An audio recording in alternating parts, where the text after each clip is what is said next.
النهاردة هنفرق ما بين المنقوص والمقصور والممدود. نبدأ بالمنقوص.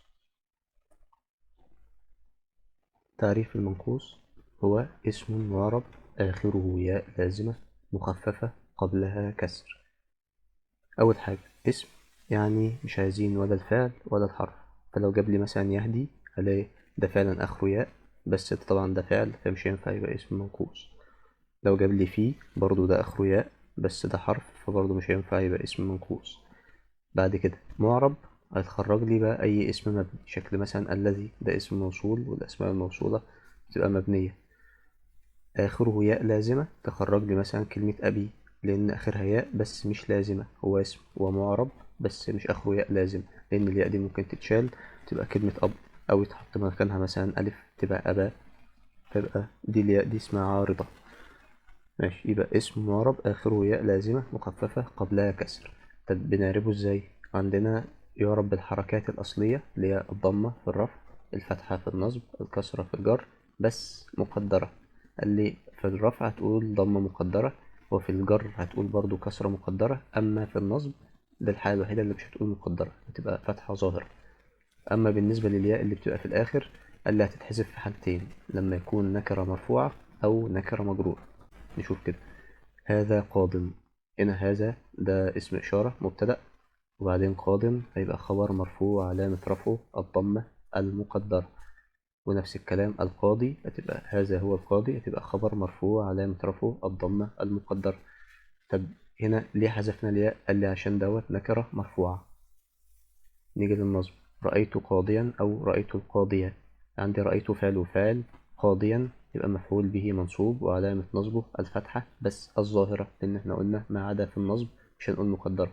ونفس الكلام في القاضي، وفي الحالتين الياء ما اتحذفتش عشان احنا بنحذف الياء في النكرة المرفوعة شكل دي، أو النكرة المجرورة اللي هتيجي بعد شوية. مررت بقاض، مررت فعل وفاعل، الباء حرف جر، يبقى قاض اسم مجرور وعلامة جره الكسرة المقدرة، برضو لأن احنا قلنا في ايه في الحالتين الرفع والجر بنقول مقدرة. والقاضي نفس الكلام. طب ايه الكسرتين دول؟ الكسرتين دول تعويض عن الياء اللي احنا حذفناها، لأن كلمة قاضي كان آخرها ياء حذفناها، فبنعوض بدلها بالكسرتين دول. نفس الكلام هنا، الكسرة دي مش كسرة الجر، حرف اللي قبل الياء مش على الياء نفسها. يبقى احنا كده بالنسبة للحركات، هنا ضمة مقدرة في الرفع، في الجر كسرة مقدرة، أما في النصب بنقول فتحة ظاهرة.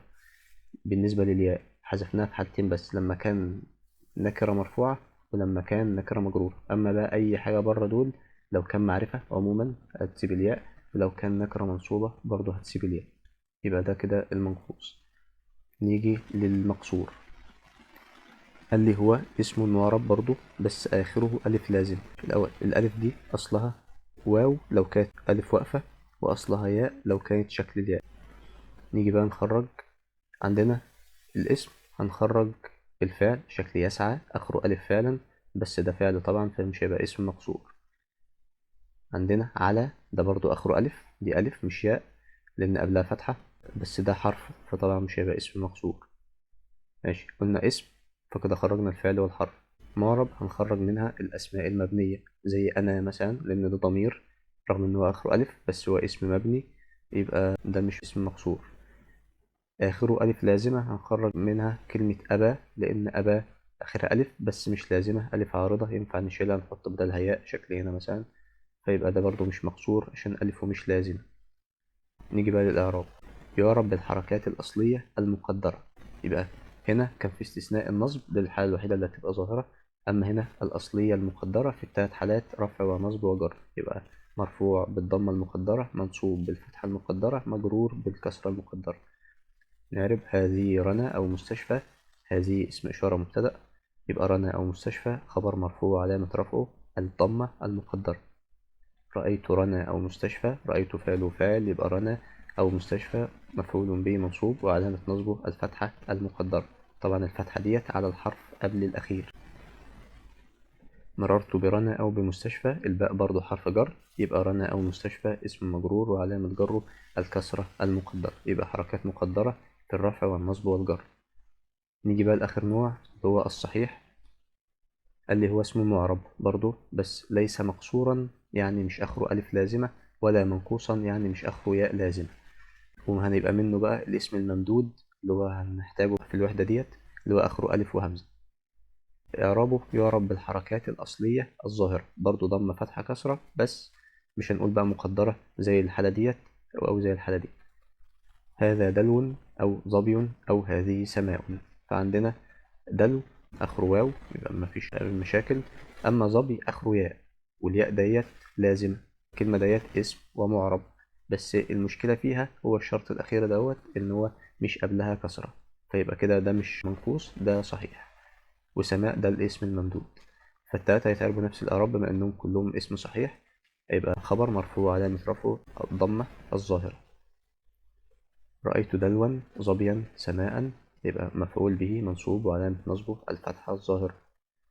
بدلو أو بظبي اسم مجرور وعلامة جره الكسرة الظاهرة.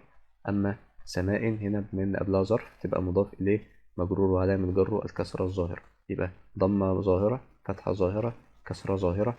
يبقى ده بيعرب بالحركات الظاهرة في كل الحالات.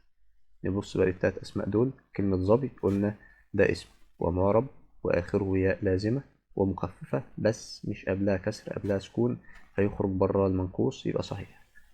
نبي برضو اسم معرب آخره ياء لازمة بس مش مخففة، فهنا مشددة تبقى برضو صحيح. ونفس الكلام كلمة عربي، يبقى كلهم أسماء صحيحة.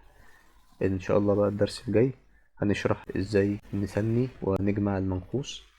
ولو في حد عنده أي اقتراح لتحسين الشرح يتفضل اكتبه في التعليقات.